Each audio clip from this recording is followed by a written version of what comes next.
네, 크립토 이슈 두 번째 시간입니다. 이번 시간에는 다양한 NFT 아트 뉴스 살펴보겠습니다. 이 시간 김민지 아트앤테크 커뮤니케이터 모셨습니다.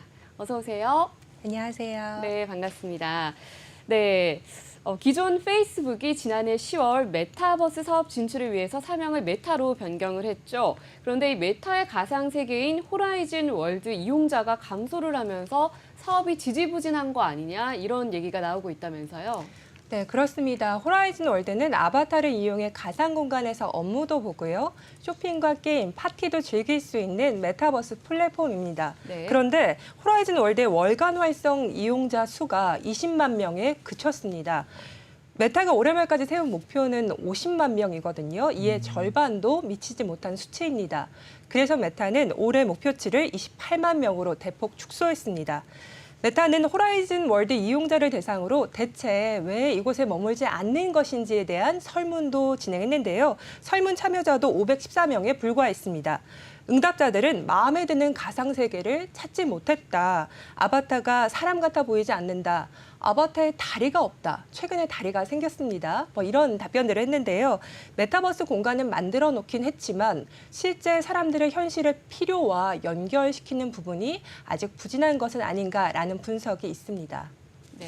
제가 이렇게 잘 전문가는 아닙니다만 50만 명이라는 최초의 숫자도 그렇게 많은 것 같지는 않거든요. 사실 근데 이제 이게 찰 가능성이 없다고 판단했는지 대폭 축소를 해서 목표를 다시 재설정을 했다는 얘기네요. 네, 예. 그렇습니다. 그 메타의 이 호라이즌 월드는 최근에 메타가 출시한 VR 퀘스트이죠. 그 VR 헤드셋을 통해서도 볼 수가 있는데요. 이 VR 헤드셋을 사용하는 이용자조차 줄어들고 있다고 합니다. 심지어 구매하고 6개월 이후에는 사용하지 않는 사람들도 늘고 있다고 하니까요. 메타가 이러한 어려움을 어떻게 극복하면서 메타버스 시장을 개척해 나갈지 그 귀추가 주목됩니다. 그 마크 저커버그가 애플에 처음에 이제 미출시 VR 플랫폼을 폐쇄형 생태계다. 라고 하면서 엄청 이제 비판을 한 적이 있잖아요. 그런데 최근에 메타는 이제 그래서 이제 자기들은 오픈형 이제 메타버스 생태계를 만들어 갈 거다라고 얘기를 했었는데 최근에 그 애니모카 브랜드 야시오 회장이 메타야말로 어떤 폐쇄형 메타버스다 또 이런 비판을 해가지고 화제가 되고 있는데 그거는 또 어떤 얘기인가요? 네, 그렇습니다. 마크 저커버그는 최근에 컴퓨팅 역사를 살펴보면 개방형 생태계와 폐쇄형 생태계가 서로 경쟁을 벌여왔다라고 보았습니다. 개방형 생태계는 차세대 인터넷 시장에서 승리를 차지해야 하며 메타는 그것을 지지할 것이다 라고까지 말을 했는데요. 메타는 향후 메타버스 기술과 서비스 환경을 마이크로소프트 등 유수의 기업과 협력하여 개방형 생태계를 구축할 것을 발표하기도 했죠. 이는 iOS 앱 생태계를 독점하고 있는 애플을 정면 비판한 것이라고 볼 수 있겠습니다. 그런데 애니모카 브랜드라는 곳이 있습니다. 이곳은 세계 최대 블록체인 게임 투자 회사입니다. 이곳의 공동 창업자이자 야시우 회장이 메타야말로 폐쇄형 메타버스라고 지적한 바 있습니다. 애니모카 브랜드가 어떤 회사인지 먼저 말씀드리고자 하는데요. 블록체인 기반 메타버스 더 샌드박스의 모회사이기도 하고요.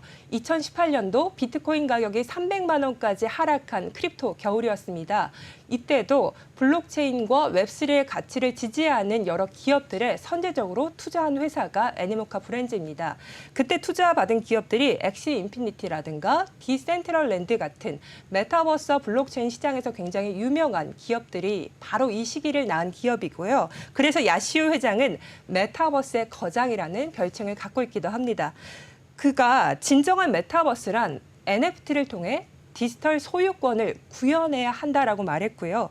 웹3의 가치를 이해해야 개방형 생태계인 오픈 메타버스를 구축할 수 있다고 말했습니다. 예를 들어 게임 회사의 경우는 오픈소스로 이 모든 걸 공개해야 한다고 했는데요. 왜냐하면 그래야만 게임 아이템을 게임 회사가 독점하지 않고 커뮤니티의 그 디지털 소유권의 주도권을 줄 수가 있고요. 오픈소스여야 다른 게임과 연결할 수 있는 상호 운용성을 구현할 수 있다고 말했습니다. 그러면 이제 이 폐쇄형 메타버스다라는 비판이 나왔던 이유는 메타가 어떤 그 자사에 있는 어떤 그 메타버스 안에 있는 디지털 토큰이나 디지털 에셋의 소유권을 사용자들하고 공유하지 않고 이게 본인들이 이제 독점하고 있다. 그리고 그런 게 나아질 기미가 보이지 않는다. 뭐 이런 맥락이겠네요. 네, 그렇습니다. 어떻게 보면 철학적인 논쟁일 수도 있겠는데요. 네. 웹3의 가치를 이해하고 있는지, NFT를 통해서 창작자를 비롯한 이 생태계의 그 소유권과 실제적인 경제적 이익을 취할 수 있는 권리를 이전했는지 이러한 면들을 면면히 살펴보고 있는 것 같습니다. 네. 자, 그리고 이번에는 디지털 NFT 작품 이야기를 좀 해볼게요. 이 NFT를 디지털 상에서만 감상할 수 있다라고 생각을 했었는데 요즘에는 실제 갤러리에서도 실제 이 실물을 전시하는 사례가 상당히 많이 발생하고 있는 것 같은데 과연 그렇다면 이 NFT 작품을 어떤 과정을 거쳐서 실물 작품 전시와 연계를 할 수 있는지 궁금한데 오늘 방송을 통해서 좀 소개를 해주실 수 있을까요? 네, 디지털 미디어 아티스트이자 디지털 아트 전공 교수님이기도 하시고요. 크리에이티브 디렉터인 김보슬 작가님의 작품을 소개해드리기 원하는데요. 네. 김보슬 작가님은 동양화를 전공하고 디지털 아트 작업을 활발하게 하시는 분입니다. 지금 네. 보고 계신 작품은 네. 플로이드 라이프란 제목의 오픈시에 선보인 NFT 아트 작품입니다. 네. 동양화의 특징은 선으로 양감, 질감, 깊이감, 재질감을 표현합니다. 동양의 채색화는 수십 번 반복해서 레이어별로 색을 층층이 쌓아가는 기법으로 깊이감을 표현하고요. 김보슬 작가님은 디지털 아트 작품을 통해서 이러한 동양화의 기법을 사용하셨습니다. 그런데 작가님의 경우 NFT를 먼저 창작하시고요. 이렇게 직접 물감으로 실물 회화 작품을 그리셨어요.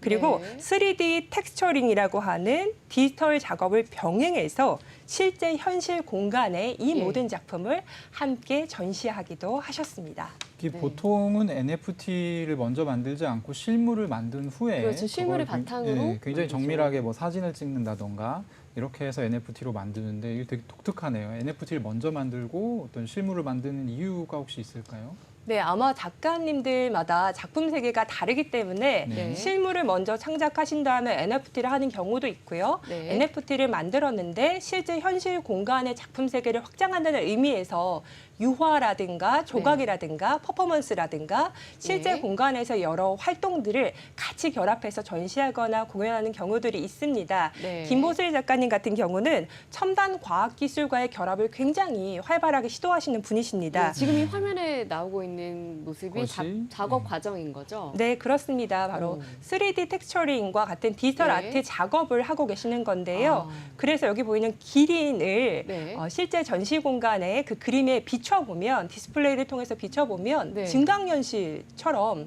실제 그러네요. 공간에 존재하는 걸로 튀어나오게끔 우리가 네네. 감상을 할 수가 있습니다. 네. 와. 네, 그리고 이 전시 제목이 마이크로 매크로 루프인데요. 네. 전시는 모든 물질과 생명을 이루는 하나의 원소일지라도 우리가 네. 현미경을 통해서 보면은 굉장히 광대한 세계가 있잖아요. 그렇죠. 그러한 무한한 우주와 같은 세계를 작가님은 디지털 아트와 동양화 기법을 혼합해서 표현하고 네. 있으신데요. 지금 보시면 이렇게 증강현실을 통해서 작품 속에 존재하고 있는 신비로운 생명체가 내 공간에 함께 존재하는 것처럼 공존하는 느낌으로 감상을 하실 수가 있습니다.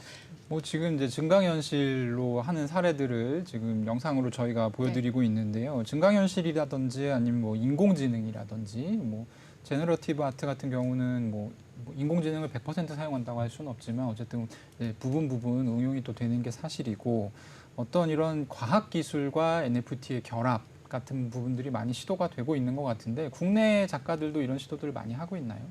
네, 그렇습니다. 최근 들어서 더욱더 활발해지고 있는 것 같고요. 스테이블 디퓨전을 비롯해서 AI 오픈소스로 활용할 수 있는 창작 툴이 속속들이 등장하고 있습니다.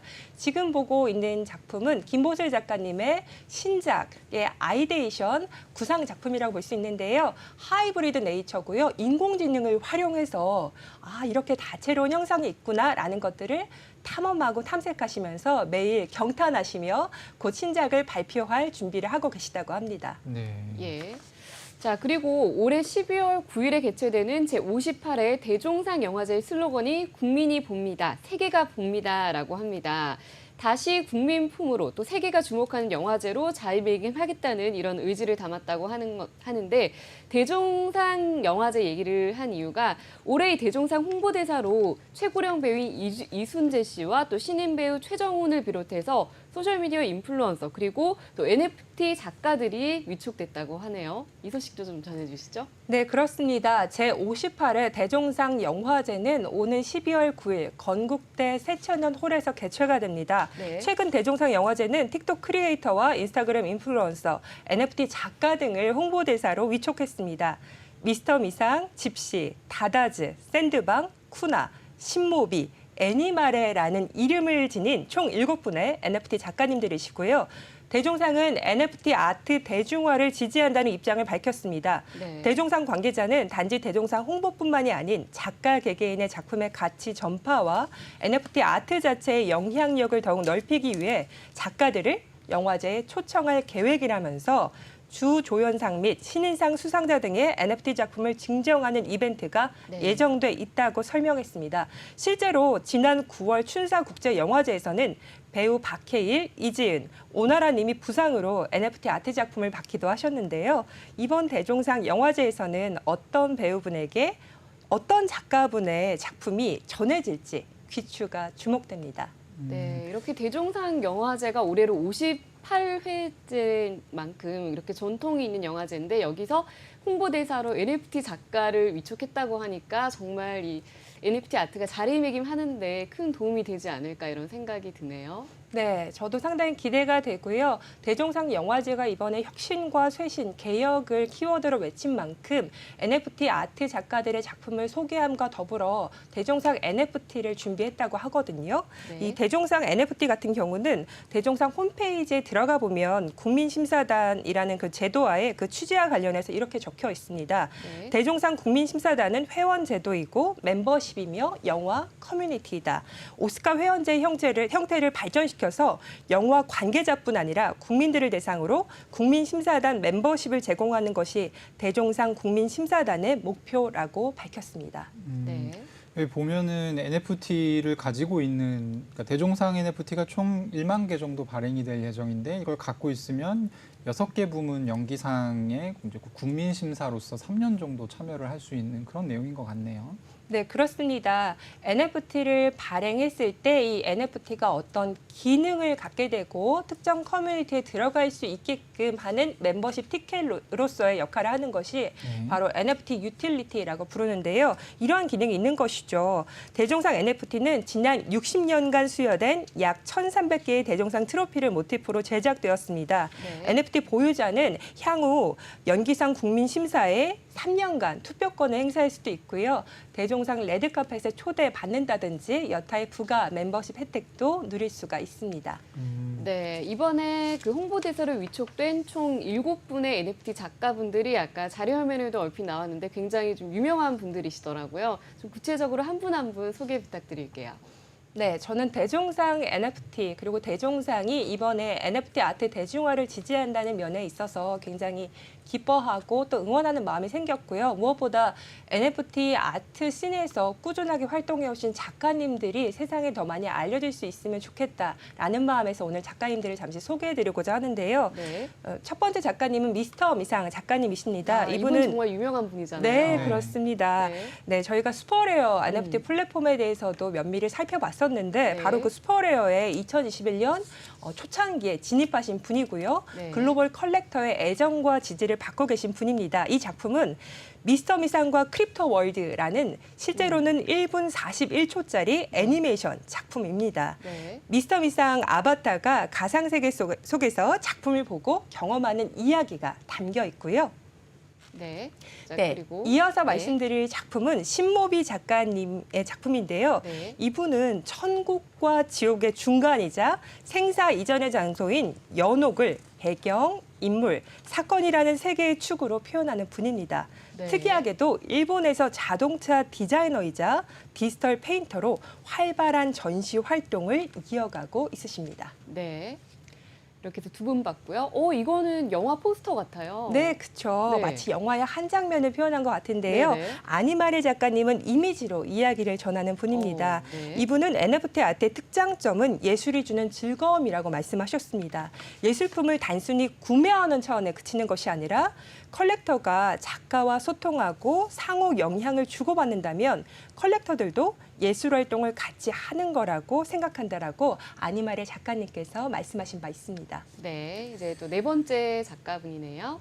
네, 굉장히 귀엽고 사랑스러운 네. 하얀 마녀 캐릭터를 선보이고 있는 쿠나 작가님은 평범한 일상 속 보랏빛 감성을 입히는 작업들을 선보이고 계시는데요. 네. 호기심이 굉장히 많아서 지구별 여행을 온 하얀 마녀라는 캐릭터를 통해 세상을 표현하고 있으십니다. 네.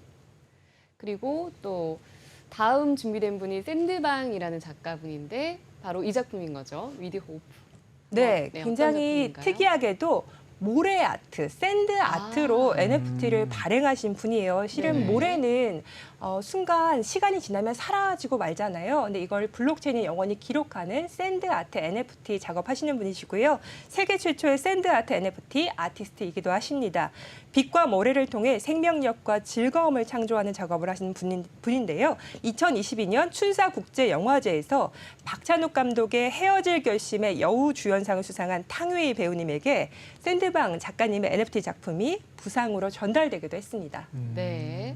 자, 그리고 다음 작품은 다다즈라는 작가네요. 네. 네. 다다즈 작가님 같은 경우는 다다이즘의 다다라는 단어에서 영감을 받으셨다고 합니다. 예. 다다는 아무 의미 없는 말이라는 뜻이죠. 그래서 현재 크립토 시장이 굉장히 복잡하고 경기 침체도 있고 네. 그렇지만 단순하게 예술이 주는 즐거움을 누리면서 소유할 수 있는 NFT 아트 작품을 창작하고자 하십니다. 네. 지금 여러 가지 네. 저희가 이제 포스터 같은 느낌의 작품도 있었고요. NFT 작품들을 쭉 살펴봤는데 이 대종상 영화제가 트위터하고 어떤 미디어 컨텐츠 파트너십을 체결하고서 이제 독점 컨텐츠를 제공하겠다 이런 이제 발표를 했어요. 아마도 뭐 NFT와 관련된 독점 컨텐츠도 있을 것이고 영화제다 보니까 영화 관련된 컨텐츠도 있을 텐데 제가 궁금했던 거는 왜 특별히 트위터를 선정한 이유가 있을까요? 네. K 콘텐츠의 글로벌 확산이 목표이긴 한데요. 트위터를 유일한 소셜미디어 파트너로 선정한 이유가 있습니다. 트위터는 관심사 기반 커뮤니티 플랫폼입니다. 실제로 NFT 작가와 컬렉터, 웹3 스타트업 등은 트위터를 필수로 사용하고 있습니다. 트위터는 소셜미디어로는 유일하게 대종상 영화제 당일 라이브로 스트리밍을 진행하고요. 이벤트 페이지 운영 및 레드카펫, 백스테이지, Q&A 콘텐츠 등 다양한 독점 콘텐츠를 공개할 예정입니다. 대종상 영화제 관계자는 60년 역사의 시상식이 갖고 있는 인식을 바꾸는 작업의 일환으로 트위터를 선택했다고 밝히기도 했습니다. 네, 대종상 영화제에도 이 NFT가 적용된다는 소식 잘 들었고요. 또 다음은 태국과 한국 작가들이 서울에서 NFT 전시를 또 연다고 하는데 어떤 전시인지 궁금하네요.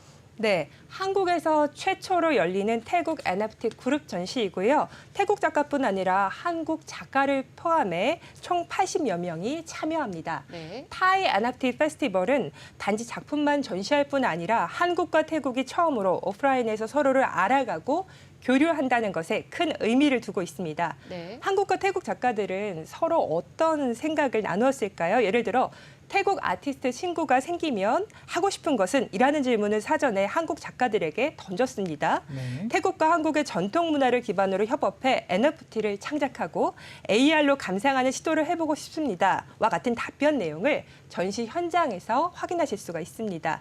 전시는 21일 오늘 단 하루만 진행이 됩니다. 네. 네.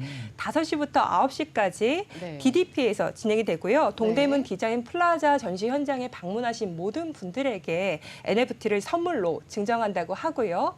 맥주와 피자가 무상 제공된다고 하니 이 뉴스를 보시고 NFT 아트와 함께 불금을 보내고 싶으신 분들은 지금 당장 동대문 디자인 플라자로 방문해 보셔도 좋을 것 같습니다. 사실 이제 동남아 지역의 어떤 이제 크립토 소비자, 투자자들이 상당히 이제 요즘에 이제 화제거든요. 여기 원래 이제 P2E나 어떤 게임파이로 이제 대변되는 그런 크립토 프로젝트들이 여기를 이 동남아 지역을 근거지로 활동하는 경우가 많고 네. 또 아까 얘기하셨던 애니모카 브랜드라든지 뭐 그런 대형 프로젝트들이 또 이제 태어나기도 했던 곳이라서 제가 그런 소식들은 좀 많이 봤는데 NFT 특히 이제 아트워크 분야에서 동남아 지역 지금 오늘 가져오신 뉴스가 타이 이제 아티스트들과 한국 작가들의 어떤 콜라보레이션이잖아요. 그쪽에서도 요즘에 좀 그런 어떤 아트워크라든지 뭐 불문하고 NFT와 관련된 그런 좀 움직임이 있나요? 네, 지속적으로 있었던 것 같고요. 네. 실제로는 NFT 전문 작가인 레이리 작가님께서 태국 아티스트들과 계속 교류를 해 오셨습니다. 작품을 컬렉팅하기도 하시고요. 서로의 작품 이야기를 나누는 그런 트위터 스페이스를 진행하기도 하셨는데요. 그러한 관계를 바탕으로 태국과 한국 작가들이 우리 조금 더 서로 알아가면서 같이 두 나라가 교류하는 가운데 NFT 아트의 미래를 꿈꿔볼 수 있지 않을까라는 그런 기대와 희망에서 이번 전시를 기획하셨다라고 전해 들었습니다. 네. 네. 다음 소식은 그 포토샵과 프리미어라는 프로그램으로 이제 유명한 글로벌 소프트웨어 업체죠. 어도비가 미국 로스앤젤레스에서 이제 열렸던 어도비 맥스 2020이라는 연례 행사에서 어떤 크리에이티브의 민주화라는 어떤 슬로건을 내세우면서 새로운 기술들을 좀 선보였다고 하는데요. 어떻게 뭐 디지털 자산이나 이런 쪽에 좀 접목할 만한 내용이 있었나요? 네, 그 어도비가 어도비의 미션은 창조의 민주화라고 말했습니다. 무려 10억 명 이상이 어도비를 사용하고 있는데요. 더 많은 사람들이 이런 크리에이티브 작업에 동참하게 하고 싶다라고 말했습니다. 어도비는 어도비 맥스 2022에서 메타와 파트너십을 통해 PC에 한정됐던 3D 작업 애플리케이션 앱 서브스턴스 3D를 증강현실 환경으로도 가능하게 했다라고도 했고요. 네. 이런 3D 몰입형 콘텐츠 제작을 위한 어도비 서브스턴스 3D를 메타의 퀘스트 플랫폼에 제공하기로 했습니다. 메타 이용자들이 어도비의 3D 제작 도구를 활용해 새로운 메타버스를 창조할 수도 있고요. 또한 메타버스 공간에서 우리가 서로 다른 곳에 있지만 같이 PDF 작업을 할 수도 있는 등 협업 툴에 대한 솔루션도 제공했습니다. 그리고 마지막으로 이 어도비가 인공지능을 창작에 활용하는 방안 또한 새롭게 제시했다라고 합니다. 네. 자, 그리고 어도비에서 생성형 인공지능 기술을 출시했다고 하는데 얼핏 들어보면 인공지능이 뭔가 창의적으로 작품을 생성하는 게 아닌가 이런 생각이 드는데 맞나요? 어떤 기술인가요? 네, 생성형 AI를 영어로 번역하면 제너러티브 AI이거든요. 네. 그래서 그림을 절반만 그렸는데 이 프로그램을 사용하면 인공지능이 나머지 그림을 채워주는 거죠. 불필요한 객체를 도려낼 수도 있고요. 예. 어떻게 보면 굉장히 똑똑한 조수 역할을 하는 것인데요. 네. 어도비가 강조한 바는 그래서 인공지능이 인간을 대체하는 것이 아니라 인간의 창의성을 강화할 수 있는 툴을 우리는 제시하고자 한다라고 표명했습니다. 네. 최근에 안 그래도 그 뭐 노블 AI라고 해서 이제 네. 원래 키워드를 입력을 하면 그 키워드에 해당하는 그림을 그려주는 AI가 해킹돼서 이제 좀 논란이 된 적이 있었잖아요. 네. 그 같은 경우는 이제 말을 하면 사실 그림을 그려주는 시스템인데 이거는 손으로 그리다가 말면 나머지를 그려주는 그런 시스템인가 봐요. 네, 그렇죠. 그래서 창작자가 조금 더 자유롭게 본인이 의도하는 바에 또는 필요에 따라서 인공지능을 활용할 수 있는 방안들이 늘어나고 있는 거라고 볼 수 있겠는데요. 네. 근데 아직 뭐 인공지능 관련해서 여러 저작권 관련 법이라든가 네. 체계들이 잡혀야 하긴 하겠지만 제가 앞서 김보슬 작가님의 사례를 비롯해서 말씀드린 것처럼 네. 우선 창작자들은 인공지능과 경쟁하는 차원이 아니라 이걸 어떻게 창의성을 강화하는 도구로서 활용해 나갈 것인가 다양한 시도들을 급격하게 벌이고 있는 것이 현 NFT 아트 시장의 흐름이라는 것들을 다시 한번 말씀드리고 싶습니다. 말씀을 듣다 보니까 이제 생각난 건데 네. 원래 NFT 같은 경우는 그 어떤 원작자에게 주는 로열티를 사실 이제 손바뀜이 일어날 때마다 계속 지급하게끔 스마트 컨트랙트로 넣을 수가 있잖아요. 그래서 이제 요거 같은 경우는 가령 어도비의 어떤 이런 프로그램을 이용해서 NFT를 만들었을 경우에 어도비가 좀 지속적으로 로열티를 가져가는 쉐어하는, 그러니까 공유하는 그런 구조도 가능할 것 같다는 생각이 드네요. 네, 아직 결정된 바는 없지만 네. 그러한 부분도 있을 수 있고 없고요. 왜냐하면 인공지능을 활용해서 창작했다고 했을 때 최근의 사례는 인공지능을 저작권자로 이용하지 않겠다라는 판례가 나오기도 했거든요. 아, 네, 인공지능을 활용해서 만화를 그렸는데 그 만화를 그린 만화가가 본인의 저작권을 바로 입증하기 위한 소송을 걸었는데 바로 이거는 인간이 활용한 거지 인공지능이 창작권자는 될 수 없다, 저작권자는 될 수 없다라는 판결이 나오기도 했습니다. 그런데 조금 더 파고 들어보면 그 인공지능 소프트웨어를 제작한 회사에게 일정 비율 로열티를 제공해야 하는 것은 아닌가, 또 심지어 이게 NFT를 통해서 상업적으로 판매가 되었을 경우에는 몇 대 몇으로 그 이익을 분배하면 좋을 것인가, 이런 논의들은 현재 뜨거운 논쟁 중에 있고요. 아직은 결정된 바가 없는 걸로 알고 있기에 앞으로 지켜봐야 할 문제이지 않나 싶습니다. 네, 이 분야에 굉장히 논쟁이 좀 활발하게 일어나지 않을까 싶습니다. 네. 다음 소식은 NFT 데이터 분석 업체인 논펀저블닷컴이 지난 18일에 2022년 3분기 NFT 마켓 보고서를 발행했잖아요. 네. 내용을 보면 거래량이 전분기 대비 77% 줄었고 평균 가격도 거의 비슷하게 76% 이제 하락했다고 하는데 관련 소식 좀 들려주시죠. 그렇습니다. 계속해서 하락하고 있다, 거래량이 축소하고 있다, 네. 크립토 네. 겨울이다라는 수치들이 나오고 있는데요. 지난 뉴스에서는 듀운 애널리틱스라는 곳의 데이터를 기반으로 올 1월 고점 대비 거래량이 97% 감소했다라고 했는데요. 네. 이번 데이터의 기반은 NFT 데이터 분석 업체인 non-fungible.com의 데이터입니다. 네. 그래서 올 3분기 NFT 거래량은 전분기 대비 77% 감소한 16억 7,512만 7,336달러를 기록했습니다. NFT 평균 가격도 전분기 643달러에서 올 3분기 154달러로 76% 급락했는데요. 그런데 제가 굉장히 재밌게 본 지점이 있습니다. 보고서가 밝히기를 아트는 하락장에 큰 영향을 받지 않는 것으로 보인다라고 했습니다. NFT 네. 다양한 분야 중에서 뭐 게임도 있을 것이고 스포츠도 있는데 뭐 이런 다양한 분야 중에서 아트만 조금 영향을 덜 받았다고 판단할 수 있을까요? 네, 제가 체감하기도 그랬거든요. 네. 왜냐하면 시장이 어렵고 침체기를 겪고 있어도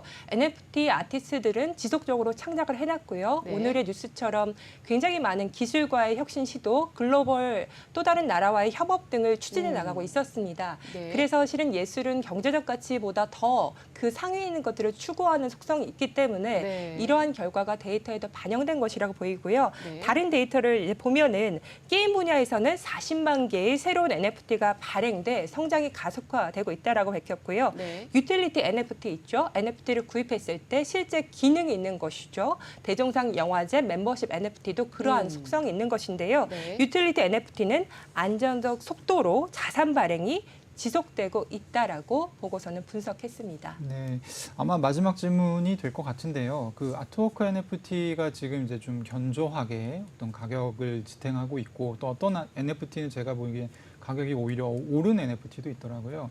이런 경향이 앞으로 계속될 거라고 보시는지, 왜냐하면 과거에는 어떤 PFP NFT의 그런 어떤 활황 속에서 아트워크가 좀 묻혀 있었던 측면이 있잖아요. 그래서 앞으로는 좀 주력으로 떠오를 수 있을 거라고 예상하시는지 좀 궁금합니다. 네, 그 non-fungible.com 데이터에 의하면 우리가 PFP라고 하는 크립토펑크라든가 BAYC와 같은 프로필 픽처형의 한 10,000개 정도 발행하는 프로젝트가 그동안 붐을 이뤘는데요. 네. 이 컬렉터블이라고 분류를 하고 있습니다. non-fungible.com은 수집품으로 분류를 하고 있는데 그 시장은 좀 주춤하다라는 분석이 나왔습니다. 실제로도 체감하기에도 그러하고요. 근데 저는 NFT 아트 같은 경우는 앞으로 메타버스 시장에서 사람들이 이 공간에 가야 될 이유를 만들어줄 수 있고요. 그동안 내가 몰랐던 창작자들을 발견할 수 있게끔 해주는 그러한 도구로서 활용될 수 있기 때문에 또한 첨단 과학기술과 무궁무진하게 융합할 수가 있습니다.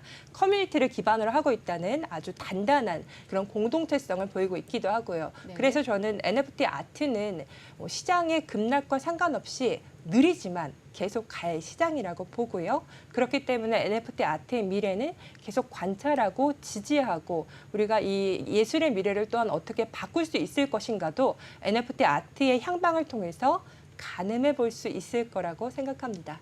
제가 뭐 미술을 잘 모르지만 그 NFT 아트 같은 경우, 아트워크 같은 경우는 PFP NFT에 비해서 확실히 서사력이 굉장히 좋은 것 같아요. 오늘도 여러 가지 작품들을 소개해 주셨는데, 그러니까 사실 작품을 소개할 때 한참 얘기하게 되거든요. 근데 PFP NFT 같은 경우는 그런 어떤 서사를 갖추기가 짧은 시간에 좀 어렵다 보니 아무래도 가격이 좀 드라마틱하게 하락을 하는데 방어가 안 되는 게 아닌가 그런 생각도 해봅니다. 네, 오늘 말씀 여기까지 듣겠습니다. 감사합니다. 감사합니다.